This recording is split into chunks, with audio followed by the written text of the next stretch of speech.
This is a waste of my time and my talents. Please get out. She-Hulk, episode 5, where I was wrong again. You see, for some reason, I keep betting on the fact that Daredevil is going to show up in the next episode, but he didn't show up again. This episode just consisted of She-Hulk getting new clothes. But don't worry, guys. Daredevil will be in the next episode. It'll all be fine. It'll all be fine, guys. I promise. It'll be fine. Don't worry. Believe me. Please. We see Titania in a commercial for She-Hulk, a new makeup brand that she made up, and it's pretty cringe. It's obvious they wanted to make a joke about how predatory makeup is to young teens. It was pretty generic. And also, I don't know if I pointed it out in the last video, but Titania is called a super-powered influencer, which is also cringe. Then we see Jen reacting to this, and she's obviously mad about it. There's a giant billboard with She-Hulk makeup and posters everywhere, and ads on the radio, which, come on, who listens to radio nowadays? You're telling me Jennifer Walters listens to the local radio station? No. She's playing Meg the Stallion on Spotify. Then Chad shows up.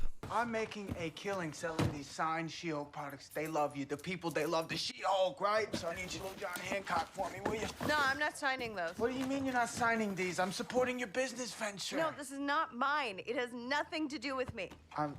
It's got your name, She-Hulk, right here on the label. This is someone else. This woman, Titania, has trademarked my name. Well, that's dumb. Why would you let her do that? I didn't let her, Chet.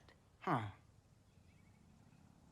You know, Jen, the way trademark works is whoever gets there first gets it, you know? So if you would have done yours first, then she wouldn't have been able to have done that, you know? Unironically, I love Chad. I want him more. I want a spin-off show from this show where it's called Chad and the Adventures of Best Buy. And it's just him working at Best Buy. 20-episode series, 5 seasons long. I want this. Then we get rushed into a makeup launch event that Jen and Nikki are going to, and it's really rushed. All of this that has happened so far is in the first 5 minutes. Then they go around making fun and critiquing the makeup, and then they go to Titania, and Jen tells her that she can't use the name She-Hulk. And Titania responds by saying that they have the trademark, which is fair. But also, there should definitely be another lawyer present in this conversation, because things could go haywire at any second. You have subject A, where it's someone who has trademarked a previously used name, talking to subject B, who has been sent a cease and desist by the person who owns the trademark, coming up to her and saying that she can't use her trademark. Are you confused yet? Well, don't worry, it gets worse. Then she goes back to work and continues to complain about it, but then she starts talking about She-Hulk, the persona, and things that she likes about it, and she says this. Do admit, though, there are parts of it that I enjoy. Okay, you're not done. Like the amazing hair. Honestly, looking back on the hair from a CGI perspective, it's terrible. It doesn't move right, it bounces for no reason, it looks like it's made of the same material that your clothes are made of. By the way, not a good design choice. Overall, not great. Maybe the showrunners and Marvel should have given the artists more time to work on the CGI, not only for the sake of the viewer's sanity, but also allows for this dialogue to work. Because imagine if you were previously watching the show and her hair looked great, I would agree with her, but I don't. Then we cut to Nikki at her little office area, looking at the She-Hulk brand, looking at how expensive it is. I'm gonna be honest, this is the first time I've ever seen her at an actual desk doing actual work. Like, this is crazy. We're 5 episodes in and Nikki finally has a job. Congratulations, this is amazing. And then the Paul guy comes up and he says that there's a new sneaker drop that he wants to get 2 pairs of. And the way to do this is to bring one friend with you so that you both get a pair and then the friend just gives you the other one. One to rock and one to stock. One to rock and one to stock. That is as bad as the Diff Dementia line from last episode. Then he says he knows the drip broker. I don't know why we know the drip broker, but we know the drip broker now. Ball says that the drip broker makes suits for superheroes. Then Nikki decides to tag along for this sneakerhead thing, and they go to this boba cafe. And they walk in, and Paul is trying to sway the employee because this is apparently where the drip broker lives. But then Nikki says this. 我们不是警察. What is that, Chinese? I'm not Chinese. I would said we're not cops. And that just sways the guy? If cops want to bust down this boba cafe for some reason, it's gonna be pretty easy. So the employee takes them to a back room where it's a bunch of just knockoff Avengers stuff. Like there's shirts that say Avengers and Avengers. Is this like a real thing that happens? Do people buy fake drip? I know that there are some people who buy pirated DVDs and the cover will have like a misspelled name, like it will have Avengers or Avengers on it, but the movie will be the actual movie and not touch it at all. But this, you're wearing an Avengers t-shirt, like I don't really get this joke. Then Nikki says that she needs the drip broker to make special suits because no one else can do it for this 6'7" woman. Now, I'm just gonna say it, you don't need this guy. You could use any other guy in LA. It's not hard to make suits that grow. Jen doesn't want a superhero suit. She just wants some normal business suits for work. You don't need Edna Mode to make these types of clothes. Then the employee says they'll let them see the drip broker if they buy Avengers t-shirts. Ah, funny. And then they go to the door to the guy, and they say that they represent Titania, but the guy says no. Then Nikki says that the guy can make clothes for She-Hulk because she's an Avenger. And for some reason, this guy just believes her, even though that she just lied to him 3 seconds ago. Ah, funny. Then we cut to Jen talking to the CEO, and the CEO is not happy. So Jen says that she will handle everything fine with the whole She-Hulk trademark situation, and the CEO says this. I am going to fix this, sir. No, you won't. Honestly, pretty based. So then he gets someone else from the law firm to handle this, and honestly, the lawyer that he gets is a way better lawyer than Jen is. Well, I'm surprised and relieved you aren't foolish enough to try to represent yourself. At least you know that basic rule. She was going to represent herself. So yes, she is stupid. Why didn't you trademark your own pseudonym? That's a great question that a great lawyer would ask. Thank you, great lawyer. But sadly, Jen does not have an answer to that question. Did Doctor Strange have to trademark his name? Did Thor? You chose 2 examples of people who use their real names. What about Captain America, Hulk, Iron Man, Daredevil, Hawkeye, Black Widow, Spider-Man, Black Panther? Do I need to keep going? No? Okay.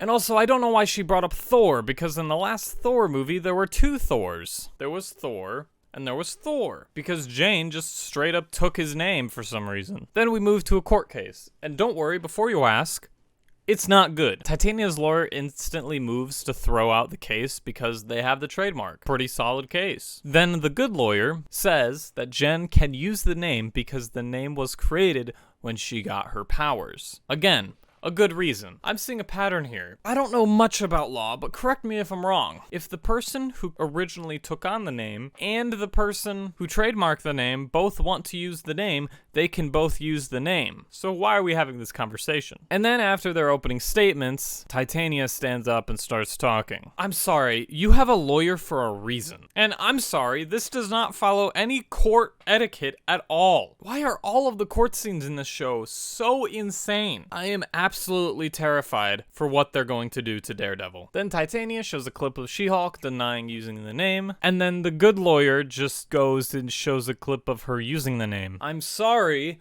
but this isn't how it works. This has literally just been the judge saying, hey, do you guys have a clip? Yes, we have a clip of her denying the name. Oh, that's nice. Hey, do you guys want to show a clip? Come show a clip, yes. Oh, yes, it's me, the good lawyer. We have a clip of her using the name. Oh, yes, how amazing. I call recess. Beep, boop. Then Jen and Nikki go to the tailor for their appointment, and he says, Oh my God. Is the Hag convention in town? true. Anyway, the guy says that he can put in built-in weaponry, and you know, I never knew that we were gonna get an Iron Man character this quick. Anyway, Jen then says this. Oh, no, I don't actually need a suit like that. I just need a business suit. I'll say it again. Go to another tailor. This is a waste of my time and my talents. Please get out. This is me watching every episode of this show. Then the guy decides that he'll make suits for her for some reason because making stretchy clothes is difficult. And then we cut back to the court case and Jen decides to use every single date that she's been on as She-Hulk as proof that she has been using the name She-Hulk. And now this is good evidence. This is strong evidence. But man, did she go on a lot of dates in one day. Like, I didn't think it was going to be that much, but seeing all of them lined up, like, that's a lot for one one night, isn't it? Am I being unreasonable? But then we see her Tinder dating profile. Mean green and straight poured into these jeans. That is the worst thing ever. A sturdy back and reinforced king-size bed. JK, JK, JK. What? Then we get a compilation of guys that she's been with on those dates. Watch this clip. Would you have gone on the date if She-Hulk had instead presented as Jennifer Walters? Look, I don't mean to be rude, but no. She's not really my type. But She-Hulk, She-Hulk's incredible. She's amazing.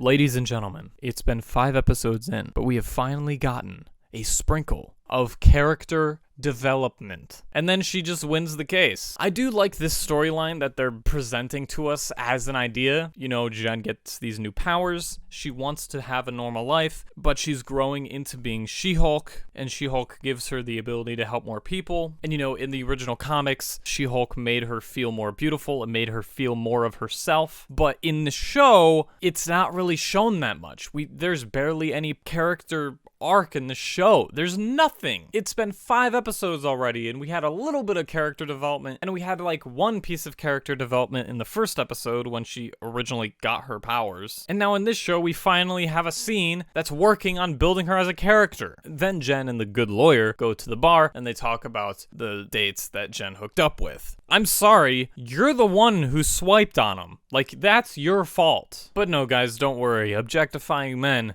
is in fact funny. We love to see it. Then they agree that they are friends.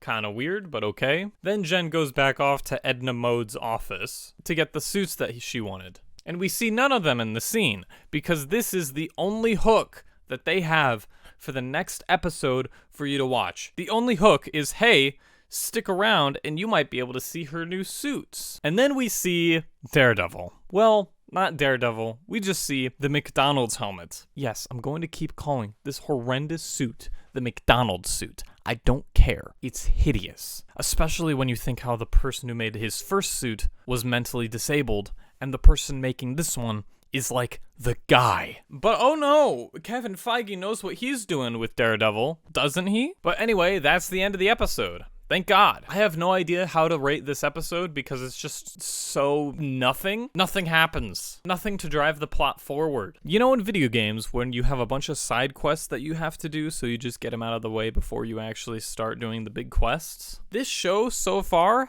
has felt like a bunch of side quests. The second and third episode felt like a side quest. The fourth episode felt like a side quest. This episode felt like a side quest. And we're getting little pinches of little ideas for a good plot line, but never getting them because the show has now had 4 episodes of filler. I have no idea how people still watch this show and enjoy it. I don't know why I'm watching it. Probably because I have OCD and I have to review every single episode so that I can make a nice and tidy playlist on YouTube that has all the episodes of She-Hulk in it and I can let it rest. Because if I stop now, I'm going to be really mad at myself for the rest of my life. I know this video came out a little too late. I went to New Jersey over the weekend. By the way, I hate New Jersey. But anyway, guys, that's been it for this video. Subscribe. Yep.